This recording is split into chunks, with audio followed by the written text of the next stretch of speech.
Muy buenas, ¿qué pasa? Bienvenidos al canal Dani Pro Cycling y aquí tenéis el resumen y análisis de lo que ha pasado en la etapa número 3 del Tour de Romandía 2022. Carrera de hoy de media montaña y que podría ser la primera importante para la clasificación general después de la victoria de ayer al sprint de Ethan Hayter, que se imponía a Aber Asturi y a Fernando Gabriel Blasov en cuarto lugar después de la caída que tuvo en el día de ayer. Hayter volvía a conseguir la victoria y hacía ese gesto mandando callar a sus críticos después de la caída que tuvo en la etapa número 1. Aquí tenéis el perfil de la etapa del día de hoy, media montaña, varios puertos. Nos fijábamos en esos dos últimos que no eran demasiado duros, pero sí tenían algunos porcentajes interesantes.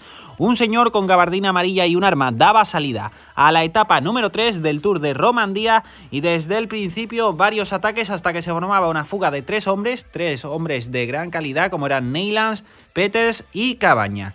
Tenían una ventaja cuando comenzaba la retransmisión a 80 kilómetros del final de aproximadamente unos 4 minutos con el Jumbo que tiraba por detrás de todo el pelotón y era una ventaja que se mantuvo más o menos estable e iba cayendo poco a poco a medida que iban pasando los kilómetros. Neylands buscaba los puntos de la montaña, pasó en primer lugar prácticamente en todos los puertos de la etapa y en el pelotón por detrás veíamos cómo saltaban en el Cofidis el maillot de la montaña, actual líder Champion, que pasaba en cuarto lugar para coger ese punto también que quedaba, así que lo veremos probablemente mañana también intentarse meter en la fuga para disputar los varios puntos que hay que darán ese liderato de la clasificación de la montaña. Seguía el Jumbo tirando, la distancia como hemos comentado bajó un poco, pero iban relativamente tranquilos. Geraint Thomas, que tuvo un problema, un percance mecánico al parecer, volvía con un compañero sin ningún problema al pelotón y la fuga iba pasando por estos terrenos que, como en días anteriores, contaba con algunas subidas que no eran puntuables. También se ponía a tirar el DSM y el Ineos y empezó a bajar más rápido la diferencia. Caída en la parte trasera del pelotón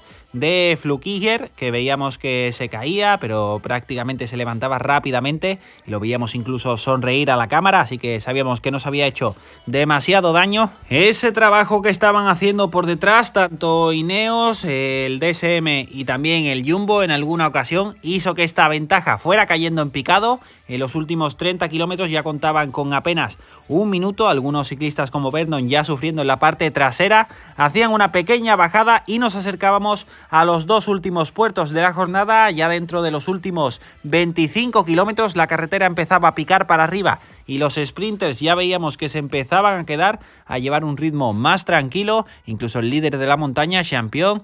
Veíamos que cuando iban a coger a la fuga, Nance Peter arrancaba, intentaba irse en solitario, también se quedaban otros ciclistas, como por ejemplo Chris Froome, que ya no sorprende verlo quedarse en prácticamente todas las etapas.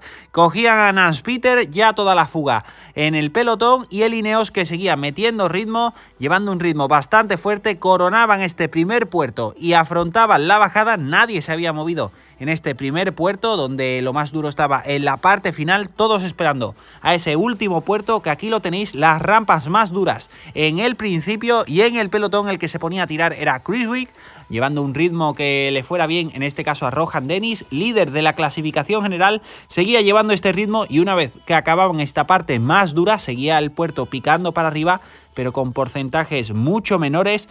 Veíamos un ataque de Carlos Verona que arrancaba con muchísima fuerza y cogía un pequeño hueco. Varios ataques que vimos en este momento, pero no se formaba un grupo de varios hombres. Por detrás seguían los movimientos, pero siempre que había ese movimiento había una pausa. Carlos Verona con unos 10 segundos seguía en solitario por delante hasta que se ponía nuevamente organizado por detrás a trabajar el Ineos, y a base de relevos le iban bajando esa fuga a Carlos Verona, que seguía dándolo todo, pero las opciones eran mínimas. Por detrás arrancaba Gino Mader, cogían a Verona, se iba Blasov a su rueda y el propio Geraint Thomas tenía también que saltar, porque si saltaba Blasov tenían que saltar todos los favoritos. Mark Hirschi también lo intentaba justo antes de coronar.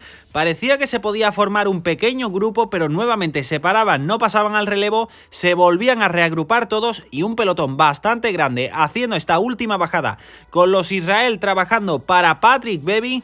También veíamos que se ponían por delante, en este caso los ciclistas del Guanti, que estaban intentando hacer el lanzamiento y lo conseguían para Rein Taaramäe, que cogía un pequeño hueco en la parte final de la bajada y se colocaba con unos 5 segundos en estos últimos 2 kilómetros. Ya en la recta final lo daba todo Taramae, pero por detrás nuevamente trabajo de Ineos para reducir esta ventaja. Le daban caza, el que se había quedado solo era Hayter, que lo veíamos en la última curva en segundo lugar, y al terminar la curva Patrick Bevin saltaba con mucha fuerza, Hayter a su rueda, también Rohan Dennis, y finalmente victoria para Patrick Bevin, que sabía saltar en esa última curva en primer lugar y con mucha fuerza conseguía la victoria sacando más de una bici a todos sus contrincantes. Victoria para Patrick Bevin, que suma también unos puntos muy interesantes para el Israel, que están luchando por mantenerse en el World Tour. Hayter, que incluso se alegraba de la victoria de Bevin, y Rohan Dennis, que ha bonificado al llegar en tercer lugar.